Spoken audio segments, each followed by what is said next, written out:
One of the biggest questions Canadians are asking right now is if I cross the US border, if I just even make one attempt, are they going to toss me in the clink? We've got some answers for you, and I think you'll be pleasantly surprised. Let's go. Welcome to Bakes on Things. Welcome back to Bakes on Things. Horrible myths, mainstream media stories. All of these things are coming out right now, and you've heard them. A trade war in 2025 between Canada and the US, and now the border has supposedly turned into a gauntlet of harassment for Canadians and Canadians alone. They're going through your phones, you're being arrested, you're being detained. Tariffs are flying, insults are trading, and if you believe some of the headlines that you see in Canadian mainstream media, Canadian travelers are being detained, they're being grilled, or they're being flat out arrested or denied entry at the US border. It sounds like a diplomatic horror movie, right? Well, today we're going to dive deep into all of these stories that you have already heard and maybe add a little dose of skepticism to this. And then we're going to look at whether Canadians truly have reason to fear traveling to the United States of America, or if this is just complete political fear mongering gone wild by, again, our mainstream media who's picking up on these stories. And spoiler, the reality of this whole situation might be a lot less dramatic than the hype. So let's get started. So, first, we need to set the scene. What's going on right now? Because we all know what's generally going on, and it just continues to go on. Mark Carney ran on a campaign of fear of Donald Trump, and in early 2025, U.S. tariffs kicked into high gear 20 to 50% of duties on steel and aluminum, even threats to jack up tariffs on Canadian made cars. And the US President Donald Trump has been trash talking Canada, in particular our former Prime Minister, and joking about him being the governor of the 51st state, also joking about making us the 51st state overall. He continues to do so even today, even though Mark Carney had said he had put that to bed. He's continued musing about redrawing the border or erasing it altogether, and unsurprisingly, Canadians do not find this very charming.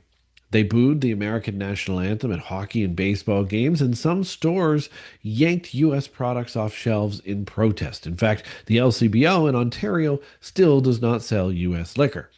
A few officials up north even urged do not travel to the United States. And they did this as a form of an economic patriotism rather than actual danger to any Canadian who does try to cross the border. In other words, the mood has gotten really icy along the 49th parallel. This tension isn't just talk, though. It's hit tourism and it's hit shopping very hard. Just ask the small towns that surround the borders. No country sends more visitors to the U.S. than Canada does. 20.4 million trips were made to the United States of America by Canadians in just 2024 alone. But suddenly, Canadians are slamming the brakes on those cross border runs. The question today is, do they really need to? See, new flight bookings from Canada to the US plunged 20% as soon as the trade war ramped up in February. By March, US border towns saw 17% fewer Canadian arrivals overall. That's a massive drop for towns that absolutely rely on that for their economies. Car trips especially tanked. They're down 18 to 32% compared to a year before, and depending on which border you're talking about. In places like Michigan, that meant 143,000 fewer Canadian car crossings in 1 month. Now, was this because of arrests? Was this because you didn't have your paperwork straight? Or you tried to smuggle things over the border? I mean, ouch. Border business, from duty-free shops to American hotels, are feeling that sting. Those poor duty-free stores are actually practically deserted. If you haven't been in one recently, you would be amazed. With sales down as much as 80% since Trump's return to power. Shelves of unsold maple syrup, whiskey, all of it, it's all full. Anecdotes of Canadians harassed at the border are far overblown. But let's talk about them anyway. Because we do need to know why exactly Canadians are staying away in droves and whether they really even should be. Partly it's anger at the US policies, and that's understandable for sure, but also fear.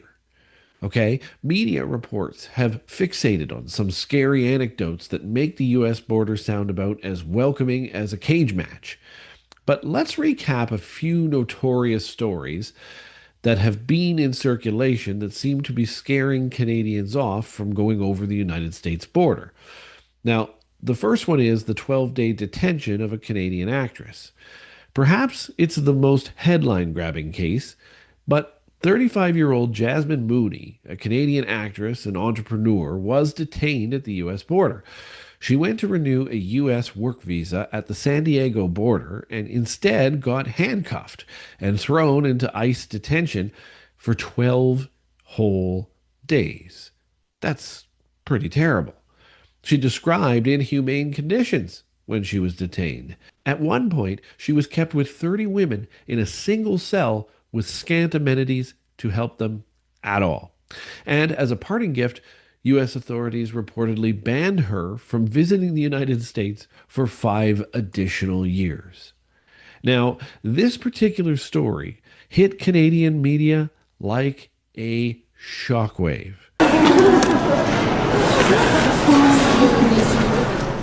It was an emotional homecoming for a BC woman who had been detained at an ICE detention center for nearly 2 weeks. I'm still, to be honest, really processing everything. I haven't slept in a while and haven't eaten proper food in a while, so I'm just really going through the motions. Getting back here was, it's just been a lot. Jasmine Mooney says she attempted to enter the U.S. from Mexico at the San Diego border crossing on March 3rd. She said she tried to apply for a temporary visa for a job in the U.S., but that was denied. She was then detained by ICE and taken to a detention center in California for 3 days. She was then transported to another facility in Arizona. And after an 11-day ordeal, Jasmine was finally released and got on a flight back to Vancouver. From the second I got there to now, I can't even process what just happened because there was no heads up. Next thing you know, I'm taken and for 2 weeks haven't been told anything, moved in different cells, sleeping on cement, sleeping in different jail cells. I was given no heads up of anything that was about to transpire. On the way back, I had the guards that brought me. They looked through all my paperwork and they were very confused as well. A law abiding Canadian citizen on a valid visa attempt getting jailed for 2 weeks? It sounded unbelievable, and it struck fear into plenty of people's hearts. One Ottawa Tech CEO admitted that reading about Mooney's ordeal struck fear in his heart, and it prompted him to cancel multiple U.S. business trips this year. He had planned over 15 business trips to the US and canceled all of them. Now, he figured if it could happen to Jasmine Mooney, what's stopping it from happening to him?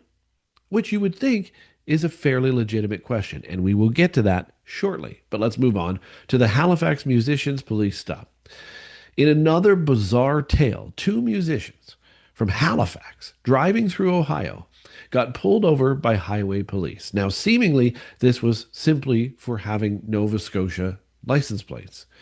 Now, these artists claim the officer made a big show of saying that their car would be searched for drugs. And the reason it would be searched for drugs is because they were ranting about how much fentanyl was coming across the Canadian border, according to Donald Trump. And they even asked them whether they preferred Canada or the United States as one of their qualifying questions, as if it were some type of loyalty test going on here. Now, while that's awkward because you would think a Canadian's going to say Canada in that situation, they felt profiled for being Canadian, essentially. Now, the Ohio police later called media coverage of this incident false reporting and really just hate mongering in the media. But I'm not so sure that that's necessarily the case when somebody gets pulled over for those reasons. But they deny that they harassed anyone. But by the time that statement came out, the story had already added to the growing lore that Canadians were being treated like suspects on the U.S. soil side of the border. Now, Europeans and others have also gone through this as well. It is not simply just Canadians in these narratives. Even citizens of America's European allies got caught up in travel drama. In recent weeks, a handful of Western tourists ended up in lengthy detentions at the border, usually reserved for illegal entrance. A backpacker from Wales, for example, was held up at the border and jailed for nearly 3 weeks after a stop at the Canadian US border for reasons still unclear. Another story making the rounds, a German fiance of an American was detained as well after a road trip to Mexico just for a day.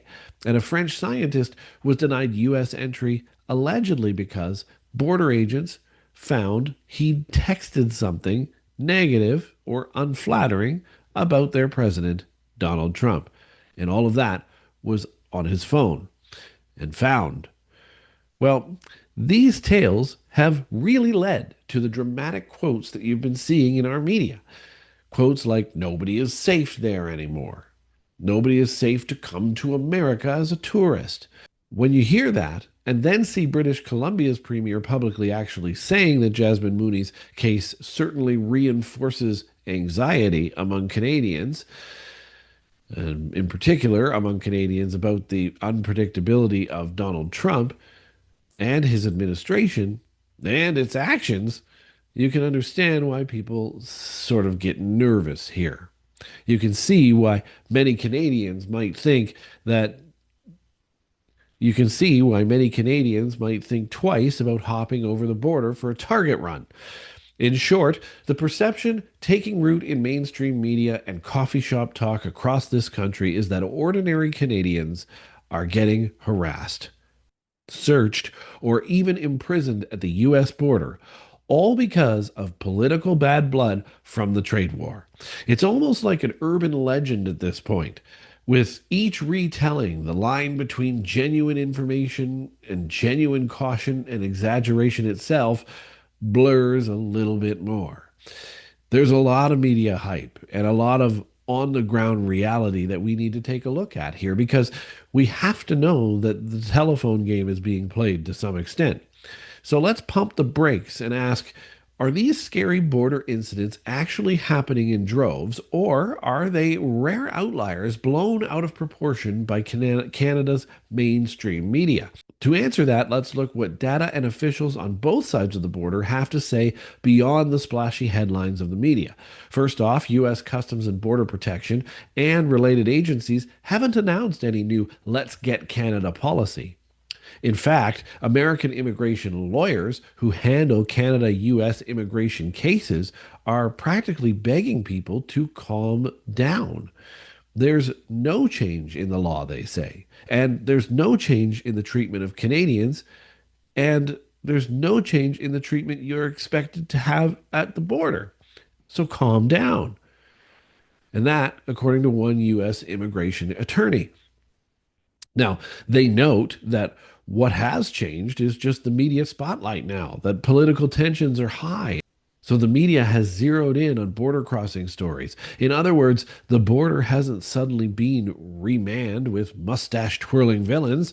It's that news outlets are seizing on cases that would have barely made the news before the tariff war began. And according to these experts, the recent higher incidents and higher profile cases are really just exceptions, not the rule. And they're starting to get frustrated. In fact, they're very frustrated that stories like Mooney's are being extrapolated to be sound like it's happening everywhere, that it's the norm at the borders, that it's happening across the board, when truthfully, it's not happening like that at all. One lawyer has flat out told media and Canadians that the narrative has been cherry picked by media. Most Canadians are still getting across the border just fine. In his experience, he has not seen any real change in how Canadians get across the border. If you're looking for a smoking gun of a massive secret crackdown on Canadians, you might be disappointed here. U.S. authorities, when asked by journalists, haven't been able to provide any new or different information than we were seeing before all this happened. There's no new figures showing a spike in Canadians denied entry or detained. which likely means that there's no dramatic surge to report at all. The Associated Press, back in March, even inquired deeply about this, but officials wouldn't cough up numbers on how many tourists have actually been detained recently. Now, we do have some data points from specific border crossings, though, and they don't indicate Canadians are being systematically targeted, so much as maybe some general strictness that has increased a little bit. But if you look at Detroit's Ambassador Bridge, a major Canadian Michigan crossing, U.S. Border Patrol reported 213 people being stopped through the first part of 2025. Now, that was reported as of March 21st.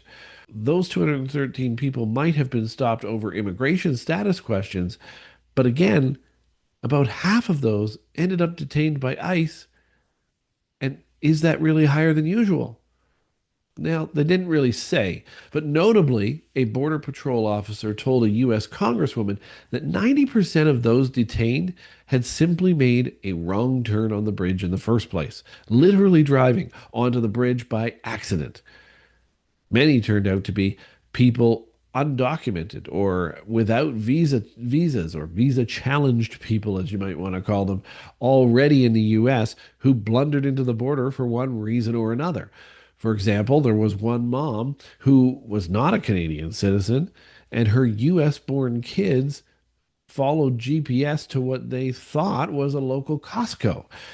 The problem was that Costco was in Windsor, and therefore the GPS sent them across the border to Windsor, Canada.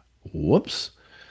I mean, they got detained 5 days on the US side for that navigation fail. Yikes. It is a crazy story, but notice these several hundred detained people at Detroit were not Canadian tourists being nabbed out of spite and anger over the trade war. They were mostly non Canadians caught in the net of heightened immigration restrictions and heightened immigration enforcement within the US and Canada. Longer detentions for those who do get caught. Well, immigration lawyers have said there's no real rise in this either. But immigration lawyers in Michigan have observed that when someone is picked up at the border, again, usually because they are lacking proper documentation or lacking proper status or made a mistake, they're now kept longer in custody than ever before.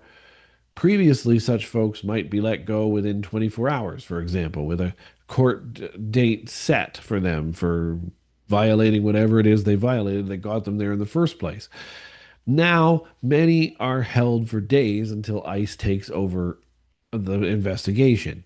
Now, one man was even kept in a tiny holding cell at the bridge for 12 days, so small that a visiting lawmaker said he could touch both walls with arms outstretched. That would suck. It does sound awful, and it is. But crucially, here's the point. These cases aren't Canadians. At least they're not Canadians with passports coming for weekly shopping. They're cases of migrants and undocumented foreign workers and foreign visa holders caught in an enforcement dragnet. The average Canadian citizen vacationer is not the target here. The average Canadian citizen vacationer is not the one being locked in a closet for 12 days. Unless, of course, you wander into the wrong lane and accidentally present yourself as entering the US without status. Now, that can be a problem, so pro tip, don't do that. The Canadian government's official line also gives us a clue.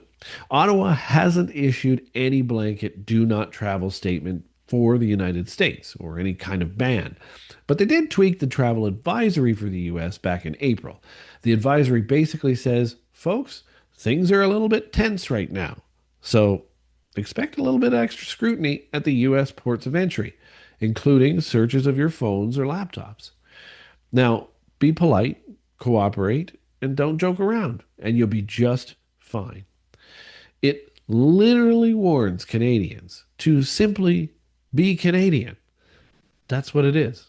Comply and be forthcoming in all interactions. Be polite and don't tell ridiculous jokes. Be polite and calm in all border interactions with border authorities. Good old Canadian niceness, just as official policy. It also reminds travelers to be ready to prove your legal right to be in the US at any time as well. And that's fair because some people do try to cross with driver's licenses and other pieces of ID. So carry that permit or green card copy if it's at all applicable to you. And yes, thanks to a new US rule, if you're planning to stay longer than 30 days, you do have to register with US immigration now or risk penalties. But again, it's not something you're going to get turned away for or overly scrutinized for. That registration rule, which came into effect April 11th, came directly in response to cases like Mooney's to keep better tabs on Canadians in the United States and how long they're staying. And beyond that inconvenience, there's no advisory saying Americans are targeting Canadians in any way, and we should beware. In fact, Canada's advisory reads more like a practical tips for dealing with border guards of any country and dealing with routine, if not a little bit stricter, border checks. Like warnings that the US agents can search and seize your phone without any reason. Of course they can. They could have done that before the trade war as well. Legally, that's their right. And if you refuse, well, kiss your device and maybe your entry into the United States goodbye. But that's about it. So basically, just know your rights or lack thereof. And don't give border guards a reason to search you in the first place. Don't give them a reason to flex. This is just simple, prudent advice, not a panic decree. Let's not forget the millions of mundane border crossings that still happen, because there are millions of them every week. Even with the drop, tons of Canadians are still driving over to get cheap gas, flying down to Las Vegas, or visiting grandma in Florida, and doing so pretty uneventfully. Those stories just don't make the news. And that's why you're not hearing about them. That's why you're not hearing the calm that happens as well as the storm. Nobody's publishing headlines like millions of Canadians cross border without incident. Why would they? In the fear mongering world of Canadian media, that's certainly not something that would put the ratings up. So that's not clickbait. Instead, we hear about the handful of worst case scenarios. To put it in perspective, 20 million plus Canadians visit to the US last year alone. Even if, say, a dozen got detained in bizarre situations like we've heard in the news, that's still a tiny fraction of a percent. Statistically, you're more likely to be struck by lightning on a sunny day than to be detained by ICE to be detained by ICE at the US Customs and Border Patrol, especially for just being Canadian. Okay, I don't have a source for that last part, but of course, but that exact comparison shouldn't really be made. Don't quote me on the lightning side of it, but you do get my drift. Fear mongering or legit concerns here? That's the question. Well, do Canadians truly have reason to fear the United States border? Do Canadians really truly have reason to fear traveling to the United States at all? Or is this largely politically driven overreaction? The answer is really kind of a bit of a both if you really look at it, with a leaning toward way overreaction. Let's break it down. On one hand, the fear didn't arise in a vacuum. The trade war created genuine bad blood between the two countries. When Donald Trump is lobbing insults at Canada and slapping tariffs on your economy, it's natural for Canadians to feel a little unwelcome. That hostile rhetoric soured the relationship between Canada and the US. And let's face it, Justin Trudeau didn't help. As one report put it, many Canadians are choosing to buy Canadian and avoid travel to the US in response to the tariffs. It's no surprise. Some of that is principled boycott. Screw you and your Florida vacations. We'll go to Mexico or stay home. And some is just wariness. What if I get hassled at the border? What if they look at my phone because of all this tension? What if they see that I don't really like Donald Trump? Well, the mainstream media coverage makes it sound like and emphasizes every dramatic detention and border hassle there is. And it has poured gasoline on all of those worries. It's become a feedback loop. Trade war, then angry stories, then scared travelers, then more stories about scared travelers. Even Canadian officials have arguably kind of fanned the flames here. But are we surprised? We saw members of parliament and premiers publicly venting about these incidents. And Dougie certainly doesn't help the scenario. Discouraging travel became part of the patriotic rally of this country over the past quarter or so of this year. When the Premier of BC says he's concerned Americans are unpredictable, that doesn't help travel across the border. And Canadian news outlets run pieces with titles like Full Tilt Assault on Legal Immigration. You can bet people are going to think twice about crossing over the border.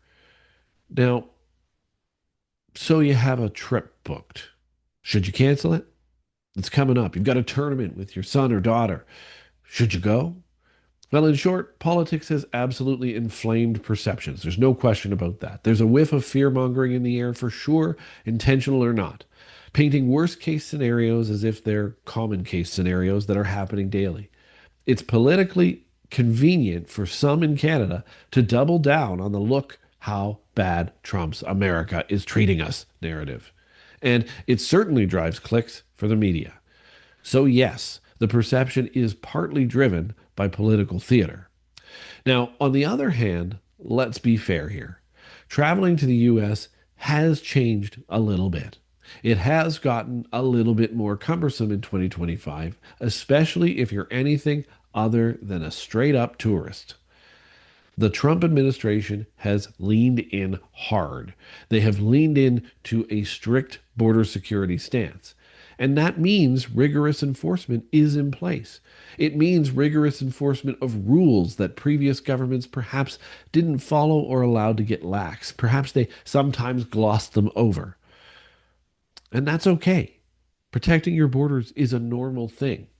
For example, border agents are indeed searching more phones and laptops. Now, reports of device seizures have been overstated, but they have increased in recent months, according to immigration. But you have to think about what was on those laptops and phones. What did they find that caused them to actually seize it? They've always had the right to do it, but now they're actually doing it in some cases, and they're doing it more, which can feel a little invasive. Now, if you're a Canadian with a work visa or some kind of immigration status within the United States, you might face tougher questions as well. Or you might face at least tougher scrutiny than you did a few years ago. Because the policy from the top is to basically slam down hard on immigration issues. Anyone they suspect might violate terms of U.S. immigration law. One lawyer noted that during Trump's first term, it wasn't uncommon to see previously approved visa renewals suddenly get denied on technicalities. This was not unheard of, and it's not unheard of today. And that vibe seems to be back right now. So professionals traveling for work do need to have their ducks in a row before trying to renew their visa. Make sure the papers, letters, all the proof is all there, and make sure it's in good order when you get there. And maybe brace for a grilling at customs that their vacationing friends don't get because they're just on vacation. And as we saw, if you do fall afoul of the rules, even accidentally, the consequences can be a little harsher now. Long detentions, immediate removals, 5-year bans in some cases. I mean, that is real. These things did happen, and it's understandably unsettling to Canadians. But Canadians have enjoyed a relatively easygoing border for decades now, and now the climate's a little stricter. And it feels like a culture shock to you, but it doesn't mean you don't need to cross. It doesn't mean you can't cross. It doesn't mean you can't take vacation down there and help support border towns. However, and this is key, the average Canadian visitor with a passport, no visa complexities, and no contraband is still extremely unlikely to be harassed or turned away by the CBP. CBP officers are not denying entry to maple syrup toting grandmas or hockey dads en masse out of spite. There is no data that is showing any kind of spike in ordinary Canadian travel, and whether ordinary Canadian travel is being refused. In fact, the U.S. travel industry is very worried about the drop in Canadian guests and is doing damage control. The tourism folks in Michigan, in particular, for example, are bending over backwards to extend a warm welcome to Canadian visitors. And as the summer approaches, it's not expected to get any less so, despite the politics. So, again, airlines like United have noticed the dip, and Air Canada has reported the dip, even reducing routes. And obviously, they want those customers back. That's important to them. Americans in border towns and border communities, they love Canadians and they want Canadians to come back. They're losing business left, right, and center, up and down, and even jobs due to the decline in the visits across the US border. So it's not like there's some sort of directive to punish Canadians and Canadian tourists at the border. Quite the opposite, actually. The US economy benefits greatly and really hugely from Canadian tourists. Now remember, Canadians typically spend 3 times more on vacations than US domestic travelers do. Think about that. Canadians spend 3 times more on their vacations than US domestic travelers. So, yeah, your Canadian dollars are very much welcome in America. What we're seeing is a perception change. What we're seeing is a perception gap. And that perception is if I try to go to the US right now, I'll get hassled, searched, maybe even detained because they're mad at us. The reality, though, is if you have your passport, aren't violating any visa rules, and haven't tweeted anything that's going to get you on a watch list, you're almost certainly going to be waived right on through. After a couple of standard questions, of course. The same as before, though. Maybe with a slightly frostier smile from the border agent than you used to get, if you even got a smile at all. The horror stories, well, these big ones we've mentioned here are true, are outliers involving specific circumstances. For example, visa technicalities, wrong turns, and sensitive political climate stuff. As one U.S. immigration lawyer emphasized, what's being highlighted in most of the cases that we're seeing on mainstream media is the exception and not the rule. Canadians have always needed to be truthful and prepared at the border, and U.S. agents have always had broad powers to search and deny entry, and none of that is new. What's new is that those powers are being actually exercised at this point a bit more often and very publicly in a time of political strife and political friction.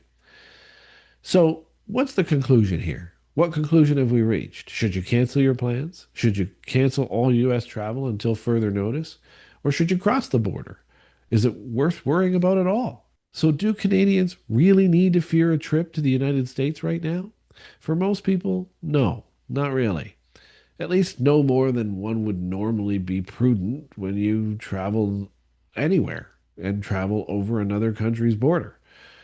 The claims of widespread harassment or detention of Canadian travelers aren't backed up by hard numbers. They're fueled by high profile anecdotes and a charged political narrative. In other words, the fear is largely just hype. And that is something you shouldn't really worry about. Albeit, it is hype with a kernel of truth underneath. Canadians do face a somewhat more strict and unfriendly border environment in 2025 than a few years ago, but it's not a dystopian gauntlet for the average visitor at all. If you're a Canadian planning to hit the US for shopping or for a tournament or for a vacation or for a concert, whatever, odds are you'll be absolutely fine. Tens of thousands of Canadians cross every day without issue, and that is today. That is current times. Hardly anyone writes news stories about that, though. Just one common sense: have your documents in order. If you have that and everything's ready to go, and you don't crack jokes about smuggling Timbits, and maybe don't have any explosive rants about Donald Trump while you're at the border crossing, that are easily visible on your phone, especially when you hand it over. The Canadian government says basically Expect to be treated like you used to be before. Expect to be treated like any foreigner at the US border, which means you're a guest and they make the rules, and that's it. Follow them, and you won't have any issues. Comply politely, be Canadian, and you'll likely just get a stern look with, "Why are you so happy?" and have a nice day. At the end of the interview, don't worry about it. If you get through, which you will, then you're just fine anyway. For those with more complex situations, okay, a work visa, dual citizenship from a country on a US naughty list, etc. A bit of extra caution is warranted, but at the same time, an argument can be made that it was always warranted before, too. Yes, a few Canadians have gotten unlucky, like Miss Mooney, and ended up in nightmare scenarios, and that's genuinely awful. But remember, those cases are the exception that got splashed in the news precisely because they they are unusual. They are cautionary tales, not a guaranteed fate for Canadian travelers. Is there political fear mongering at play? Sure. The climate of a trade war means that every story gets an extra layer of scrutiny and drama added along to it. Some Canadian politicians and media voices probably find it useful to stoke a bit of fear in terms of raising their ratings and their SEO and attracting viewers. It rallies the public around the flag, and let's be honest, it's been good for TV ratings and article shares when the public starts doing that. But as savvy travelers, we should separate the signal from the noise. The signal is the US Canada relationship is in fact strained, so border crossing isn't quite as breezy as it once was. But the noise is they're out to get us. You'll be interrogated for being Canadian. At the end of the day, Canadians don't need to barricade themselves, and definitely don't need to barricade themselves at home. Use your judgment. If you feel strongly about boycotting the US, so be it. Until that tariff tantrum stops, so be it. That's a personal and political choice of your own. And hey, your absence is certainly being noticed in the US border towns. So you are having an impact by not going. But is it the impact you truly want? But if you don't want, or if you do want, I should say, or need to travel stateside, don't be paralyzed by fear. The vast majority of you who go through are going to and come back are going to do so with nothing more eventful than a trunk full of outlet mall shopping being looked at. The border might be a bit tighter now, but it's not some Black Mirror episode for Canadians. Even American immigration lawyers say the needle hasn't really moved. On policy for Canadians under Trump's second term, it's been about status quo when it comes to coming over for vacation in terms of laws and rules. So don't worry too much. And Canada's own officials are not telling people to hide under their beds or anything like that. They're just saying be prepared and travel safe, travel smart. But you'd need that for any country, no matter where you go. So, in my opinion, my humble opinion here, fear mongering has exaggerated this situation, and the border threat isn't as bad as you've been told. Canadians do face an unwelcoming vibe, there's no question about that, but so do Americans when they come here. And that's all thanks to policies, but not an actual campaign of harassment when they visit. So grab your passport and maybe wipe any colorful WhatsApp chats off of your phone and make an informed choice. The perception of danger might be overhyped, but the reality is simply that we're in a tense moment in history. Like all moments, this too shall pass. And hopefully, the only thing Canadians will get detained for in the future is spending too long in the Target snack aisle. In the meantime, stay savvy out there, my friends. Stay safe. It is summertime just around the corner, so we wanted to make sure we dropped this episode for you when you're thinking about travel. You can do it. Make your way across. Most likely, you're gonna face no problems whatsoever. The lineups might be longer because it's summer, fewer booths open thanks to shutdowns and all of that. The questions a tad briskier, of course, but hey, if you survive Canadian winters, you can survive a U.S. border guard's grumpy stare. The bottom line here, Canada, is Canadians don't need to live in fear of U.S. travel, just in awareness, and that's it. And perhaps until the trade war actually cools off, keep those visits for things that really matter and like cheap gas, for example, and tournaments and Disneyland, whatever those are your priorities. Otherwise, just stay home. This has been Bakes on Things. I'm Chris Baker. Don't forget to hit that subscribe button, the like button, and make a comment. I want to hear, have you had any trouble at the US border when you've gone across? Let's tell the stories. If we have to expand on this, we will. I want to hear what was happened to you, how you dealt with it, what the length of time was when you went through it, and that sort of thing. And then from there, we can all get better at crossing the US border and being more prepared as well, so we can feel comfortable taking those vacations all summer long. I'm Chris Baker. Thanks for watching Bakes on Things, and we'll see you tomorrow.